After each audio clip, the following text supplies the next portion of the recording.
I'm Andre, 35, a single dad, raising two amazing kids in suburban California since my wife walked out 4 years ago. Between my IT job and parenting, I've created a loving, if chaotic, home for Mason and Emma. Then my perfect sister Natalie dropped the bombshell my children weren't invited to my niece's birthday party because they're bad influences who might ruin her perfect day. Before I share how this family drama unfolded, where are you watching from? Hit that like button and subscribe if you've ever dealt with family members who think they're better than everyone else. Growing up, Natalie and I were like night and day. She was always the perfect child straight, as violin lessons, pristine bedroom, and never a hair out of place. I was the free spirit, more interested in taking apart computers and exploring the woods behind our house than following rules. Our parents never explicitly favored her, but there was always an undercurrent of "why can't you be more like your sister" in my childhood. That dynamic continued into adulthood.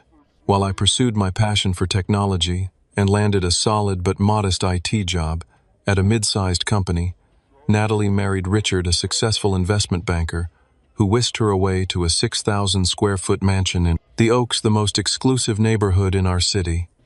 Their house has a swimming pool with a waterfall feature, a home theater, and a wine cellar stocked with bottles that cost more than my monthly rent. Meanwhile, I live in a comfortable but ordinary 3-bedroom ranch house in a middle-class neighborhood with decent schools. My life took an unexpected turn 4 years ago when my ex-wife Stephanie announced she'd fallen in love with a French photographer she met at a conference. Within 3 weeks, she had packed her bags and moved to Europe, leaving me to raise Mason and Emma, who were 6 and 4 at the time. The divorce papers arrived via courier a month later, with Stephanie generously allowing me full custody since her new life apparently didn't have room for children. Those first months were the hardest of my life. I'd stumble through mornings trying to get 2 heartbroken kids fed, dressed, and off to school before racing to work. Evenings were a blur of homework, help, dinner prep, bath time, and tearful questions about when mommy was coming home. I maxed out credit cards, paying for emergency childcare and takeout food because I simply couldn't manage everything. Mason took his mother's abandonment especially hard. He's always been sensitive and introspective, with an artistic streak that manifests in elaborate drawings and stories.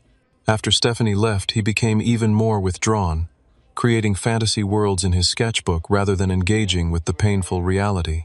His teachers reported that he sometimes struggled to focus in class, lost in his own thoughts or doodling in the margins of his worksheets instead of completing assignments. Emma responded differently. My fierce little girl became even more outspoken and energetic, as if determined to fill the space her mother left with noise and movement. She stands up for herself and others, with a confidence that's admirable, but can sometimes come across as defiance to adults, expecting quiet compliance from children, especially little girls. When a boy in her class pulled her ponytail, Emma didn't wait for teacher intervention. She told him exactly why that wasn't acceptable and refused to play with him until he apologized properly. Natalie has always approached motherhood like everything else in her life, with meticulous planning and an emphasis on appearances. Isabella's life is a carefully orchestrated schedule of ballet, piano lessons, language tutoring, and supervised playdates with children from similarly affluent families. My niece always appears immaculately groomed, even at family gatherings where my kids might show up with mismatched socks or syrup stains from breakfast. The contrast in our parenting styles became apparent at the first holiday dinner after Stephanie left. I was just proud that we'd made it there with both kids dressed and relatively clean, but Natalie spent the evening making little comments about Mason's untrimmed hair and Emma's tendency to interrupt adult conversations. When Emma knocked over her water glass, Natalie sighed dramatically and said, "This is why we always use plastic cups for the children at our house." Last Thanksgiving was particularly tense. Natalie hosted in her formal dining room with fine china and crystal glassware. When Mason accidentally used his salad fork for the main course, Natalie corrected him in front of everyone. Later, she pulled me aside and suggested that perhaps I should invest in some etiquette lessons for my children, as proper manners would serve them well despite their circumstances. I bit my tongue for the sake of family harmony, but it took all my willpower. My parents, Robert and Margaret, retired to Florida 2 years ago, and do their best to remain neutral in the ongoing tension between their children. Dad calls weekly to check on us, and Mom sends care packages with homemade cookies and hand-knitted sweaters for the kids. They've gently suggested that Natalie could be more understanding of our situation, but they've never directly confronted her about her treatment of us. I understand their reluctance to choose sides between their children, but sometimes I wish they would acknowledge how hurtful Natalie's behavior can be. Despite the challenges and Natalie's judgment, I've worked hard to create a loving home for Mason and Emma. We might not have the fanciest house or the most structured routine, but we have movie nights with popcorn fights, backyard camping adventures, and honest conversations about feelings. I've learned to French braid Emma's hair and help Mason craft elaborate dioramas for school projects. We're not perfect, but we're a team. I've always tried to maintain family relationships despite our differences, especially for the children's sake. Mason, Emma, and Isabella are cousins after all, and should have the chance to build bonds that might last long after their parents are gone. That's why, despite everything, I continued accepting invitations to Natalie's perfectly orchestrated holiday gatherings and made sure to include Isabella in our more casual celebrations. The invitation arrived on a Tuesday afternoon. A thick, cream-colored envelope addressed in professional calligraphy. Inside was an elaborately designed card announcing Isabella's Princess and Knight's Enchanted 10th birthday celebration, complete with a wax seal and a small sachet of glitter that spilled onto my kitchen counter. The party promised a royal feast, a live unicorn photo experience, medieval games, and a professional storyteller, all happening at Natalie and Richard's estate in 3 weeks' time. I called the kids over to see the invitation, knowing they would be excited about seeing their cousin. Despite the differences between our families, Mason and Emma genuinely love Isabella. When they have the rare opportunity to play together away from Natalie's watchful eye, the three of them get along wonderfully. At our family's 4th of July picnic last year, I caught them building an elaborate fairy house out of sticks and leaves in my parents' backyard. Isabella's designer sandals discarded as she happily dug in the dirt alongside her cousins. A unicorn for real. Emma's eyes widened as she read the invitation details. Well, probably a pony with a horn attached, I explained, but still pretty cool.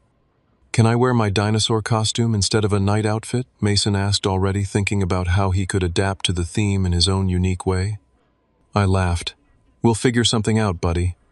That evening, after the kids were in bed, my phone rang. Natalie's name flashed on the screen, and I assumed she was calling to check whether we'd received the invitation. Hey Nat, we got Isabella's party invitation today. The kids are really excited about the unicorn. There was a slight pause before she responded, her voice taking on the overly controlled tone I recognized from previous difficult conversations. About that, Andre. That's actually why I'm calling.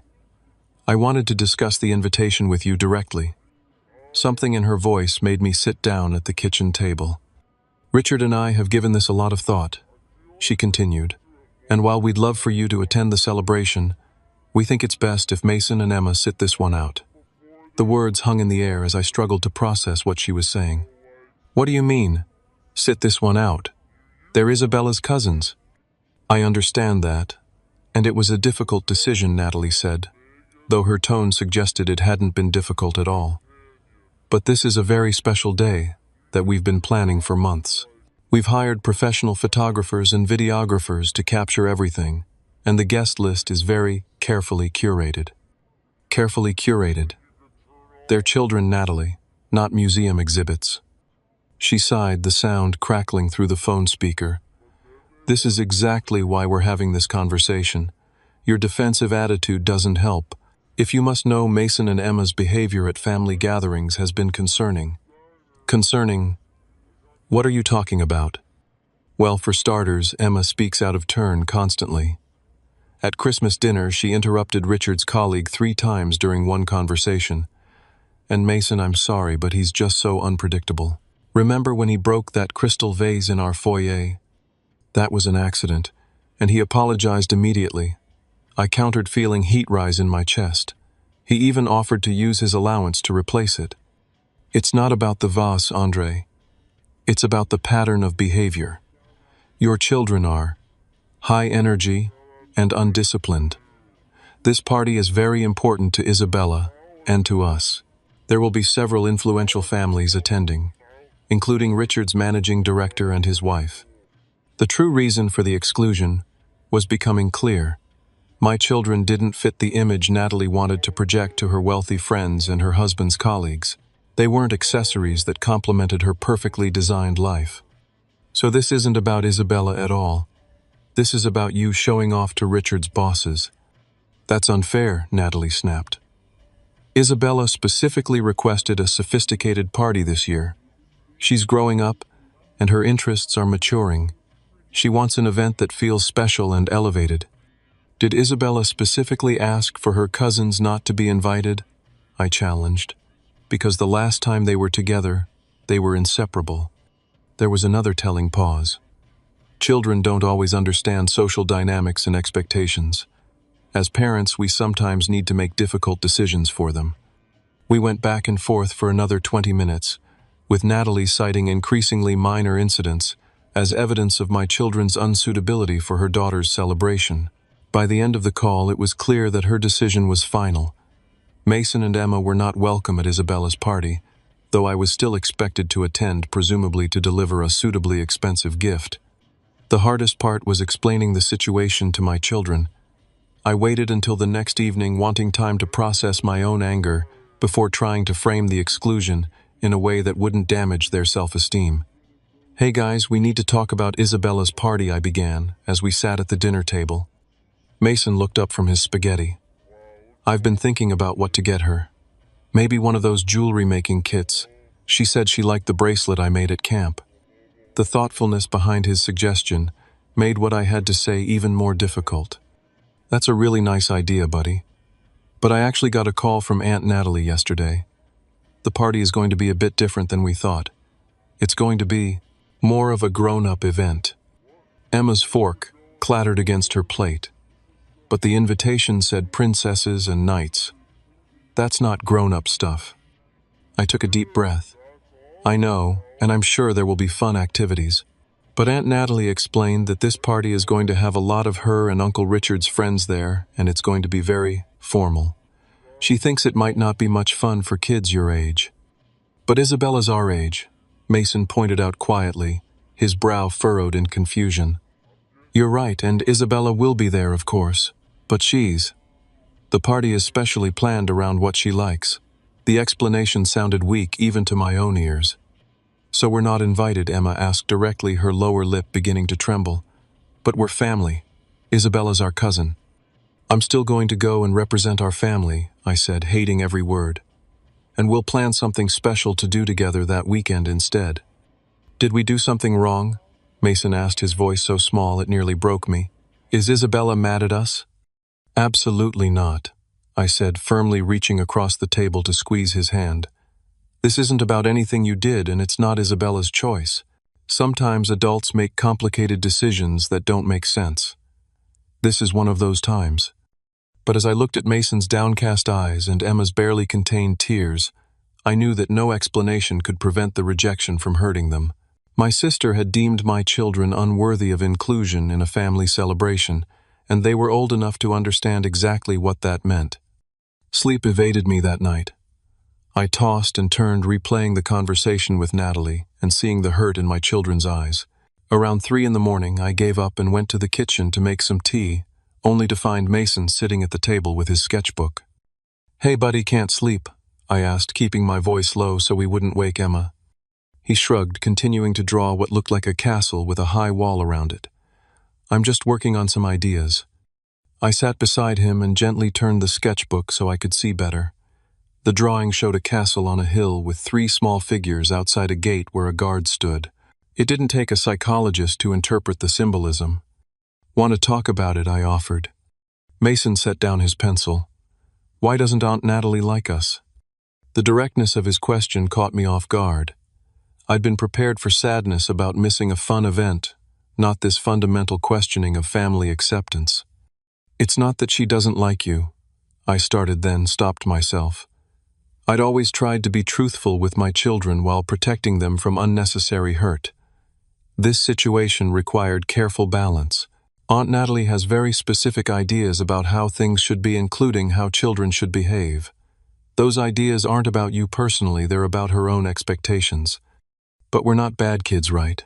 His voice carried a note of genuine uncertainty that pierced my heart. Not even close, I assured him, pulling him into a hug. You and Emma are amazing, creative, kind children. I'm proud of you every single day. The next morning, I called my friend Jason to meet for coffee during my lunch break. Jason and I had been friends since college, and he'd been a crucial support during the divorce and aftermath. She did what Jason nearly spilled his coffee when I explained the situation. That's beyond cold, man. That's Arctic. Tell me about it, I sighed, rubbing my temples. The worst part is seeing how it's affecting the kids. Mason's questioning whether they're bad now. Jason shook his head. That's messed up. You know what I think. Screw her party. Do something amazing with your kids that day instead. Like what I can't compete with unicorns and professional medieval entertainers. Who says you have to compete? Just do something meaningful that shows your kids they matter. Back at work that afternoon, I was still mulling over Jason's suggestion when my coworker Darren stopped by my desk.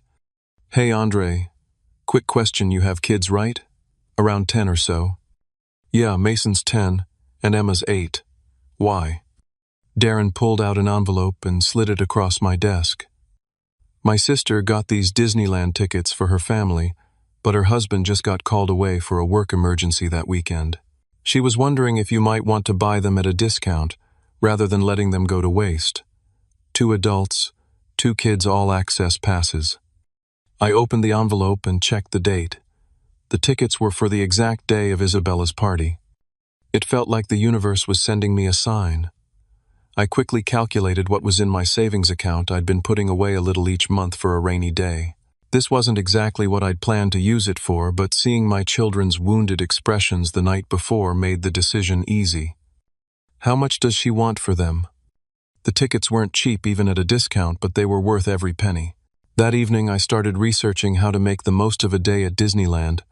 Best rides for their ages, character meeting opportunities, parade times, and special experiences. I created a folder on my laptop labeled Operation Magic Day and filled it with maps, schedules, and tips from Disney blogs. As I planned, I wrestled with whether to tell Natalie that we wouldn't be attending her party at all. The polite thing would be to let her know in advance, but part of me, the part still stinging from her casual rejection of my children, was tempted to just not show up. My parents called that weekend for their usual check-in, and I ended up telling them about the situation. Oh, honey, my mother sighed. I don't understand why Natalie would do something like that. Those children adore each other. Your sister has always been particular, my father added, choosing his words carefully. But this crosses a line. So you think I'm justified in skipping the party entirely? I asked, seeking their validation. There was a pause before my mother responded. We understand why you'd want to, Andre, and we support whatever decision you make. But what? But taking the high road might be better in the long run, she suggested gently. Not for Natalie's sake, but for Isabella's and for family peace. After mulling over my parents' advice, I decided on a compromise. I would make a brief appearance at the beginning of the party, deliver Isabella's gift, and then leave to take my kids to Disneyland. It wasn't ideal. I'd have to drive back from Natalie's neighborhood to pick up the kids, then hit the highway to Anaheim, but it felt like the right balance between family obligation and standing up for my children. For Isabella's gift, I bypassed the designer boutiques Natalie had subtly suggested, and instead found something I knew would mean more to my niece. At our last family gathering, Isabella had admired the friendship bracelet Mason made at summer camp, asking him in a whisper when Natalie wasn't listening if he could teach her how to make one someday. I found a high-quality jewelry-making kit with semi-precious stones and silver findings, along with a beginner's guide to creating meaningful friendship symbols. It was still expensive enough to pass Natalie's materialistic inspection, but it honored the connection between the cousins. With the Disneyland plan in place, I decided to keep it a secret from Mason and Emma until the morning of the party. Their disappointment had been so profound that I wanted to give them a pure moment of joy when they discovered where we were actually going instead of dwelling on the rejection for weeks beforehand. The week leading up to Isabella's party was harder than I anticipated. Mason became increasingly withdrawn, spending more time in his room with his sketchbooks and less time engaging in conversation at dinner. Emma, normally my chatterbox, grew uncharacteristically quiet and had 2 nightmares where she woke up crying. At Mason's parent-teacher conference that Thursday, his teacher, Mrs. Bennett, mentioned the change in his demeanor. Mason has always been thoughtful, and sometimes in his own world, she explained. But this week he's been especially distant. During free drawing time, he's created several pictures that caught my attention. She showed me a folder containing Mason's recent artwork. Most were variations on the same theme, family scenes with distinct groupings. In one, 3 figures, clearly Mason, Emma, and me, stood on one side of a high wall, while another group, recognizably Natalie, Richard, and Isabella, stood on the other. In another, a small figure sat alone, while others attended what looked like a party in the background. "Is everything okay at home?" Mrs. Bennett asked with genuine concern. I briefly explained the situation with Isabella's party, trying to be fair despite my anger at Natalie. Mrs. Bennett nodded thoughtfully. Rejection is particularly difficult for children Mason's age. Their social awareness is developing rapidly, and exclusion can feel deeply personal, especially when it comes from family. That afternoon, I took both kids to see Dr. Mitchell, the family therapist who had helped us process their mother's departure. I hadn't scheduled an appointment in months, but he agreed to see us on short notice. Rejection from family members can be particularly confusing for children. Dr. Mitchell explained after I described the situation while the kids were in the waiting room looking at books. Unlike peer rejection, which children are somewhat prepared to navigate, family is supposed to be the safe space where acceptance is unconditional. "How do I help them process this without bad-mouthing their aunt?" I asked. "Focus on affirming their worth and belonging within your immediate family unit," he advised. "And, if possible, create positive experiences that overshadow the rejection. The brain tends to fixate on negative social experiences. As a survival mechanism, we can counteract that by deliberately creating powerful, positive memories." My conversation with Dr. Mitchell reinforced that the Disneyland surprise was the right approach, not just as a distraction, but as a healing experience. That evening, Natalie called with last-minute details about the party. "The valet service starts at 1 o'clock, she informed me, as if I were attending a gala rather than a child's birthday. But immediate family should arrive by 12:30 to be in position for the grand entrance. Isabella will be coming down the main staircase at 1 when the first guests arrive." "I'll be there," I said simply. "Wonderful. Oh, and I wanted to check what you're wearing. We're going for a sophisticated medieval aesthetic, think Game of Thrones but family-friendly. Nothing too costumey but elegant with period touches." I bit back a sarcastic response. "I'll find something appropriate." "Perfect. And Andre?" Her voice took on a softer tone that I recognized as her attempt at sisterly concern. "How are Mason and Emma taking the news about the party? I hope you explained it to them gently." The audacity of her question after excluding them made my blood boil, but I kept my voice level. "They're disappointed, of course. They love their cousin." "I'm sure they do," Natalie said smoothly. "And we'll have to arrange a more suitable get-together soon. Perhaps a casual backyard thing at your place. That would be more their speed."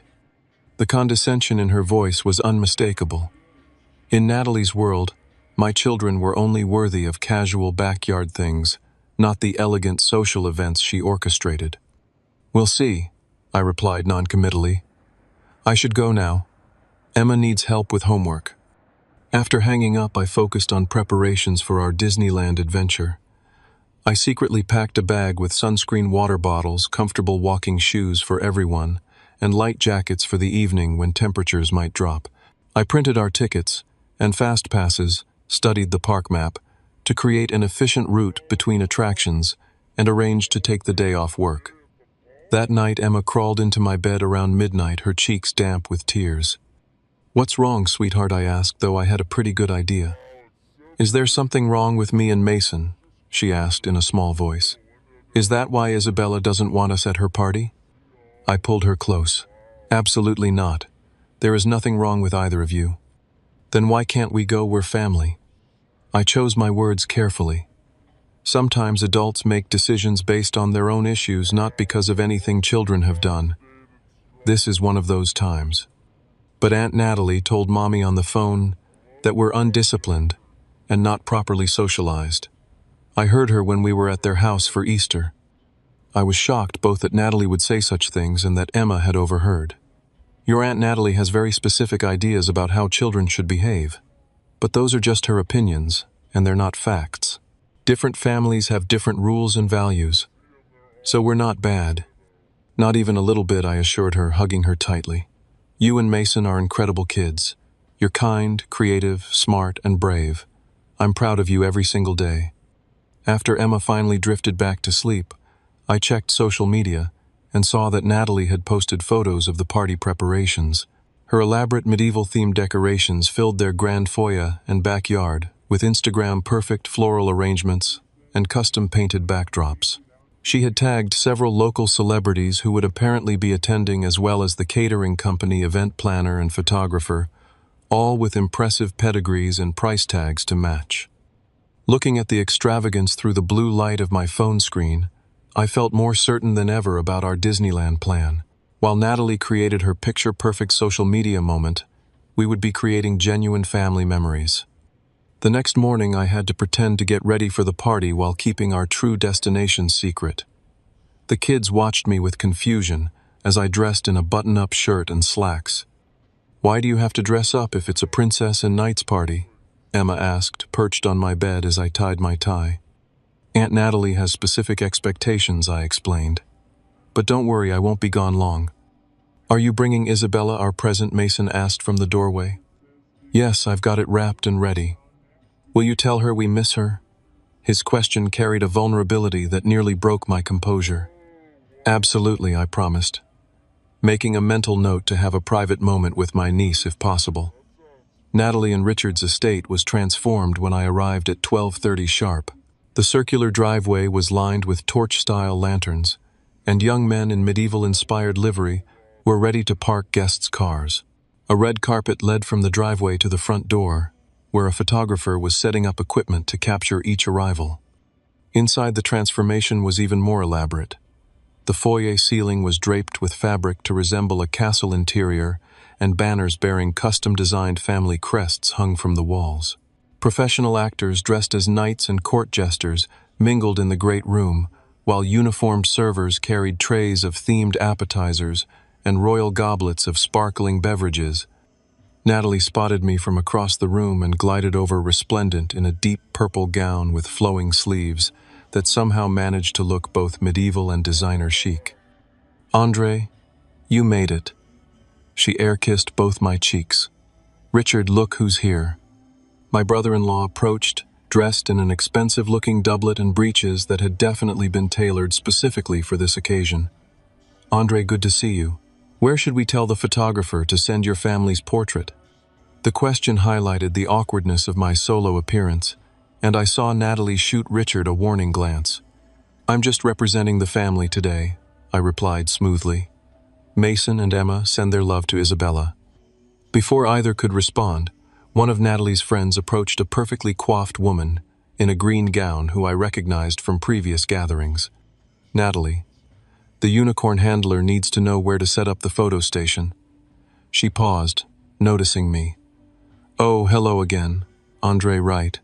Where are your adorable children today?" Natalie jumped in before I could answer. "Mason and Emma couldn't make it, unfortunately. Andre's here representing the family." "Such a shame," the woman Karen, I now remembered, commented. "Isabella must be disappointed. She talks about her cousins all the time during our girls' playdates." This revelation earned another sharp glance from Natalie. "Does she? How sweet. Isabella, of course, has so many friends.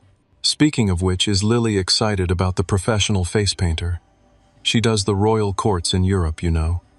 As Natalie steered Karen away, I found myself cornered by Richard, who lowered his voice conspiratorially.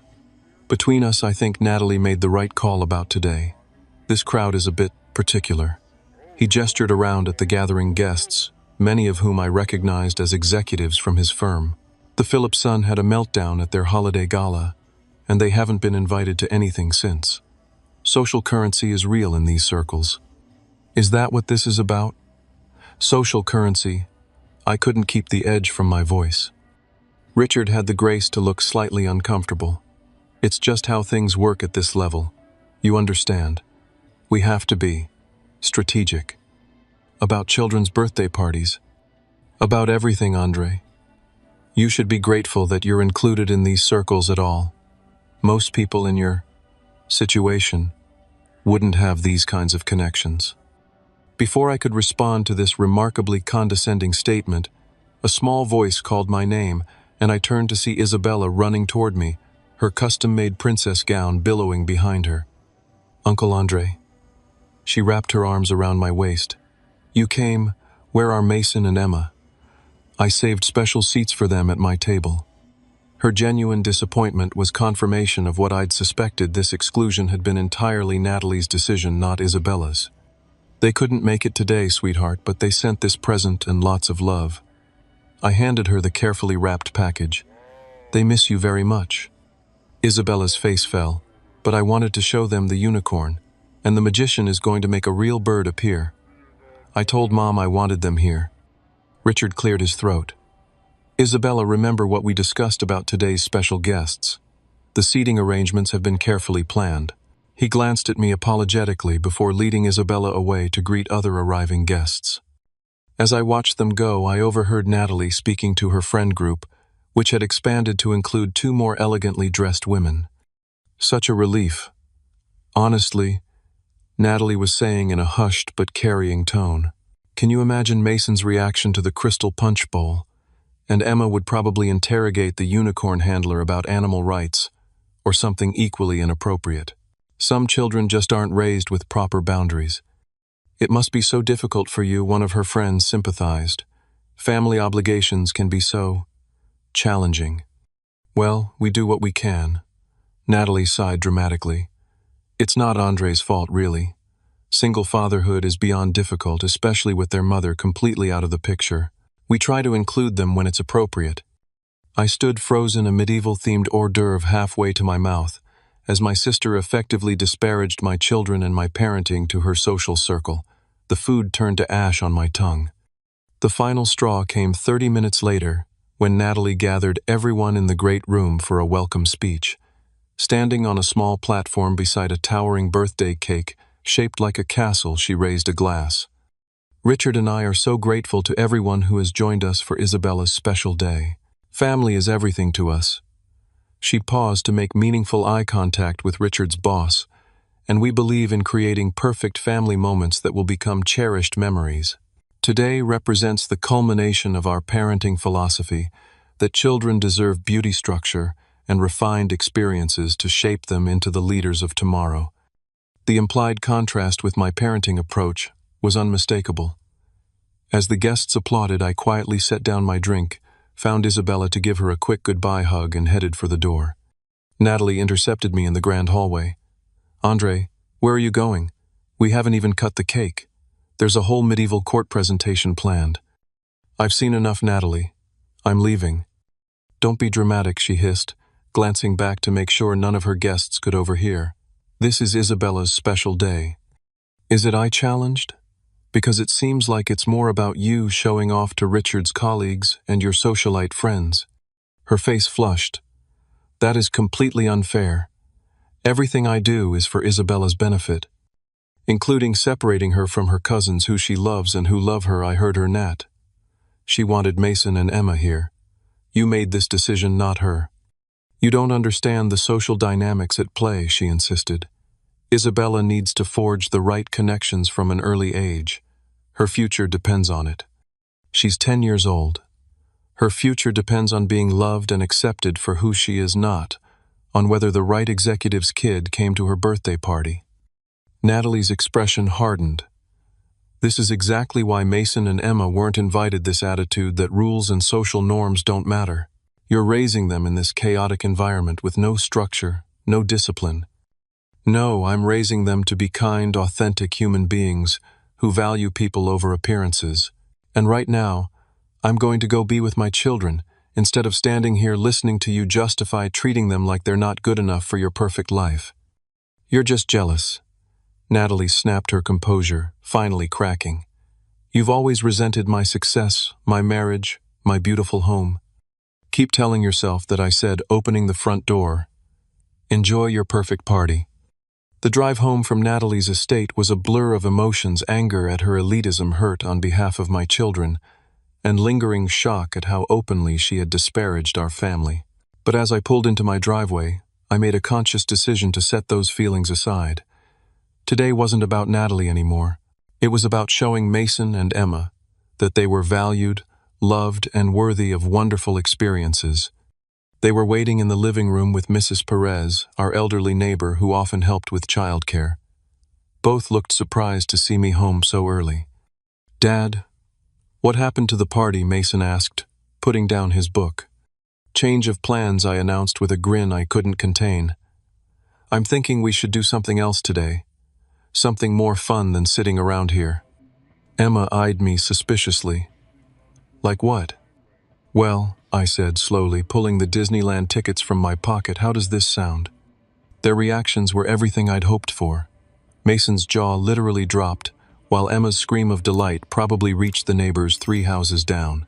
They danced around the living room, peppering me with questions about rides and characters and cotton candy. "Is this for real? We're really going?" Today Mason kept asking, as if afraid the tickets might disappear if he blinked. 100%. For real, I assured him. "But we need to leave in the next 20 minutes, if we want to make the most of the day." "Think you can get ready that fast?" They were dressed and ready in 12 minutes flat, a new household record. Emma had changed shirts 3 times before settling on her favorite sparkly unicorn tee, and Mason had carefully packed his autograph book from our previous trip 2 years ago, hoping to add new character signatures to his collection. The drive to Anaheim was filled with excited chatter as I outlined the day I'd planned. We'd hit their favorite rides first, meet some characters, watch the afternoon parade, have dinner at a themed restaurant, and stay for the evening fireworks spectacular. I'd researched wait times and crowd patterns to maximize our experience, and the kids were thrilled by the level of detail in my planning. "This is going to be the best day ever," Emma declared from the back seat, her earlier sadness completely forgotten. Mason was quieter but equally excited. "Did you plan this because we couldn't go to Isabella's party?" he asked perceptively. I considered how to answer. Partly, I admitted. When people make choices that hurt us, we have 2 options. We can dwell on the hurt, or we can create our own joy. Today is about creating joy. His smile told me I'd said the right thing. The moment we walked through the Disneyland gates, the magic took over. The familiar music, the scent of fresh popcorn, the distant sound of a steam train whistle, it all combined to create an atmosphere of pure possibility. I watched my children's faces as they took it all in, their eyes wide with wonder and anticipation. Our first stop was Space Mountain, Mason's absolute favorite. The wait was substantial, but it flew by as we played I Spy and made up stories about the other people in line. When we finally boarded the ride and plunged into the star-filled darkness, Emma's screams of delight and Mason's breathless laughter were worth every penny of the ticket price. From there, we made our way to Fantasyland, where Emma was determined to ride the teacups until she was dizzy. She took control of the spinning wheel in the center of our cup, turning it with surprising strength for an 8-year-old, while Mason and I held on for dear life, all of us laughing so hard we could barely breathe. In Frontierland, we panned for gold, actually pyrite, but the kids didn't care, with Mason showing uncharacteristic patience as he sifted through the sand to find the glittering specks. When the attendant presented him with a small vial for his discoveries, the pride on his face was palpable. "Dad, look, I found 8 pieces," he exclaimed, holding the vial up to the sunlight. "That's more than anyone else had." "You've got a real talent there," I told him, ruffling his hair. "Maybe you should be a geologist when you grow up." Maybe, he agreed thoughtfully. Or maybe an artist who also finds gold sometimes. The character meet and greets were Emma's highlight. She approached each princess and superhero with absolute confidence, asking them detailed questions about their lives and adventures. When she met Elsa from Frozen, she launched into a discussion about the responsibilities of having magical powers that had the character actress working overtime to keep up with her philosophical inquiries.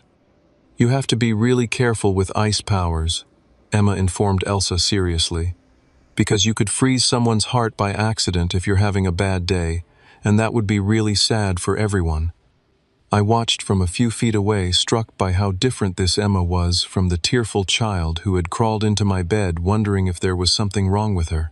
Here in this magical space where imagination and joy were the currencies that mattered, my children were thriving.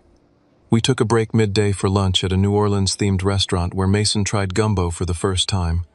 It's spicy, but in a good way, and Emma charmed our server into bringing extra powdered sugar for her beignets. Sitting there watching them eat, their faces flushed with excitement and dusted with sugar, I felt a surge of pure contentment. The afternoon parade was a spectacle of color, music, and beloved characters. We had secured a prime viewing spot, and both kids waved enthusiastically as each float passed. When Mickey Mouse pointed directly at Mason, my son's face lit up with a joy so pure it brought unexpected tears to my eyes. Between attractions, I captured dozens of photos. Mason examining a detailed model of the Millennium Falcon with intense concentration. Emma with her arms thrown wide beneath the soaring spires of Sleeping Beauty Castle, both of them wearing Mickey ears and sticky-faced from cotton candy. These weren't staged shots for social media approval. They were genuine moments of happiness that I wanted to preserve. As the day progressed, I noticed subtle shifts in both children. Mason, who had been so withdrawn in recent days, became increasingly animated, pointing out architectural details in the park's design and striking up conversations with other children in line. Emma's natural exuberance, which Natalie had labeled as inappropriate and undisciplined, was perfectly at home here, where enthusiasm was celebrated rather than suppressed. By late afternoon, we'd hit most of the major attractions and were taking a second round on favorites. As we exited the Pirates of the Caribbean ride, Emma looked up at me with sudden seriousness. "Dad, is this costing a lot of money?" The question caught me off guard. Well, it's a special treat for sure, but some things are worth spending money on. She nodded thoughtfully. "I think it's better than Isabella's party, because we're together." "Me too, sweetheart." The evening brought the spectacular fireworks show with music and projections transforming the castle into a canvas of color and light. We found a spot on a grassy area, and the kids sat in front of me, their faces tilted skyward in anticipation. When the first burst of color exploded against the darkening sky, Emma gasped and reached for Mason's hand. I snapped a photo of them like that, silhouetted against the illuminated castle, hand in hand, united in wonder. Without thinking, I posted it to my rarely used Instagram account with a simple caption, "Perfect day with my perfect people. Blessed Disneyland." It wasn't meant as a statement to Natalie or anyone else. It was simply a moment of gratitude that I wanted to express. But as we walked toward the exit after the show, my phone began buzzing with notifications, friends and family members liking the photo and leaving supportive comments. My mother texted, "They look so happy. You're a wonderful father." Jason commented, "This beats unicorns any day, best dad." Even my coworker Darren chimed in, "Glad those tickets found the right home." The kids were half asleep by the time we reached the car, clutching their souvenirs, a detailed sketchbook of Disney architecture for Mason and a princess dress-up set for Emma. As I helped them buckle in, Mason mumbled through his exhaustion, "Dad, this was the best day ever." "Better than any party," Emma agreed, already drifting off. As they fell asleep in the back seat during the drive home, I reflected on what we'd experienced. The day had been more than just fun. It had been healing. For a few precious hours, the hurt of rejection had been replaced by the joy of acceptance and belonging. We had created our own magic on our own terms. The fallout began the next morning with a call from my parents. "We saw your Disney pictures," my mother said. "The children look absolutely wonderful. So much joy in their faces." It was a great day, I confirmed, keeping my voice down as Mason and Emma were still sleeping off their adventure. "We also saw Natalie's posts from Isabella's party," my father chimed in from the extension. "Very elaborate." "That's one word for it," I agreed. "Have you spoken to her since?" Mom asked cautiously. "Not yet. I left early before the cake cutting. There was a situation." I filled them in on what had happened at the party, including Natalie's comments to her friends and our confrontation in the hallway. "Oh, Andre," my mother sighed. "I don't know where we went wrong with her. This level of elitism isn't what we taught either of you. You didn't go wrong, Mom. Natalie makes her own choices. Will you try to talk to her again? Dad asked. For the kid's sake. I will, but I'm going to let the dust settle first. And next time it'll be on my terms. After hanging up with my parents, I made banana pancakes for the kids who wandered into the kitchen around 10 o'clock, still wearing their souvenir Mickey ears from the night before. Can we go back to Disneyland today? Emma asked hopefully, through a mouthful of pancake. Not today, kiddo, but we'll definitely go again sometime. As we were cleaning up breakfast, my phone rang. Natalie's name on the screen sent a surge of anxiety through me, but I knew this conversation was inevitable. I need to take this, I told the kids. Why don't you start picking which photos from yesterday we should print for our family album? They headed to the living room with my camera while I answered the call. How could you? Natalie's voice was tight with anger. Taking them to Disneyland on the same day as Isabella's party, and then plastering it all over social media. Do you have any idea how that made us look? No hello, no preamble, just straight to the accusation. I took my children who had been deliberately excluded from a family celebration to do something special instead. I posted exactly one photo because it was a happy moment. How does that make you look? Like we're the villains in some family drama. Isabella saw your post this morning, and now she's upset that she missed going to Disney with her cousins. She's saying her party wasn't as fun. I bit back my initial response. I'm sorry Isabella is disappointed, but that was not my intention. Mason and Emma were devastated about being excluded from her party. I was trying to give them a positive experience instead. You could have done that any day. You specifically chose Isabella's party day to make a point. The tickets became available for that specific day, I explained, though I didn't owe her this justification. But yes, I wanted my kids to have something special to look forward to, instead of sitting at home feeling rejected by their family. This is exactly why Natalie began, then stopped herself. Why what? Why you didn't want them at the party? Because they're not perfect enough for your Instagram feed. That's unfair, she snapped. I was trying to create an appropriate atmosphere for the guests we had invited. For your guests, Natalie. Not for Isabella. She told me herself that she saved seats for Mason and Emma. She wanted them there. That seemed to give her pause. She's a child. She doesn't understand social dynamics. No, she understands perfectly. She understands that family should come before appearances. Maybe you could learn something from her. The conversation deteriorated from there, with Natalie accusing me of deliberately showing her up and ruining Isabella's special day by posting competing photos. I eventually ended the call when it became clear we were just talking in circles. 2 days later, Richard called, his tone surprisingly conciliatory. Look, Andre, things got out of hand, he began. Natalie's upset, but I think everyone needs to take a step back here. I agree, I said cautiously. Isabella's been asking when she can see Mason and Emma. She's talking non-stop about wanting to go to Disneyland with them. The party was beautiful, but, he sighed. I'm starting to think Natalie may have miscalculated on this one. It was the closest thing to an admission of fault I'd ever heard from Richard. The kids miss her too, I offered. They've always gotten along well when given the chance. That's what I've been telling Natalie. Maybe we could arrange something, a day for just the cousins to spend time together. I'd be open to that, I agreed. But Richard, I need to be clear about something. I won't have my children treated as though they're not good enough ever again.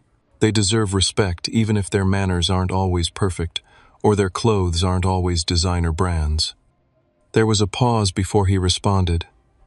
I understand. For what it's worth, I've always thought they were great kids. Lively but great. The following weekend, Isabella came to our house for an afternoon. It was the first time Natalie had allowed her to visit without her supervision, a small but significant shift. The 3 cousins disappeared into the backyard almost immediately, where they constructed an elaborate fort from sheets, lawn chairs, and clothespins. When Natalie came to pick Isabella up, she remained in the car, sending Richard to the door instead.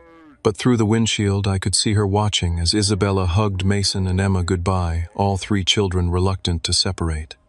The real breakthrough came 3 weeks later at my parents' anniversary dinner. They had flown in for the weekend and rented a private room at a restaurant insisting that both their children and all their grandchildren attend. It was the first time our entire family had been together since the party incident. The initial tension was palpable. Natalie arrived impeccably dressed as always, her expression carefully neutral as she air-kissed my cheek. But as the evening progressed, something unexpected happened. Isabella gravitated toward Mason and Emma, the three of them sharing inside jokes and giggles at their end of the table. During dessert, I overheard Isabella asking Natalie, "Mom, when can Mason and Emma sleep over? You said we could talk about it after Grandma and Grandpa's dinner." Natalie glanced at me, then back at her daughter. "We'll see, sweetie. Maybe sometime soon." Later, as the adults had coffee, Natalie approached me somewhat stiffly. "The children seem to have fun together," she observed, watching the three of them playing a hand-clapping game in the corner. "They always have," I replied. "They're family." She was quiet for a moment. I may have been excessive about the party. In retrospect, coming from Natalie, this qualified as a major apology. "We all make mistakes," I offered, extending an olive branch. Isabella hasn't stopped talking about going to Disneyland with her cousins. She smoothed her already perfect hair. Perhaps we could plan a trip together, all of us, when Richard can take some time off." It wasn't a complete reconciliation, and I knew we still had fundamentally different views on parenting and life values, but it was a start, an acknowledgement that family connections mattered more than perfect appearances. Over the following months, there were small but meaningful changes. Isabella visited more often. Natalie made awkward but genuine efforts to engage with Mason and Emma, even attending Mason's art show at school. I made sure the children were on their best behavior during family gatherings, not to please Natalie, but to make these tentative new connections easier for everyone.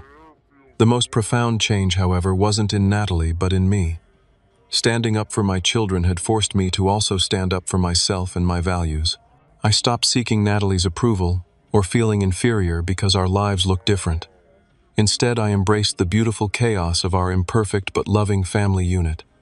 6 months after the party incident, we started a new tradition: monthly cousin adventure days, where the three children take turns choosing an activity. Sometimes it's as simple as a picnic in the park. Other times it's as elaborate as the science museum. Natalie and I take turns hosting, and while we'll never be best friends, we've found a way to peacefully coexist for the sake of the children who love each other. Mason and Emma have flourished with this renewed family connection. Mason's art has taken on brighter colors and hopeful themes, while Emma's natural confidence has found positive channels.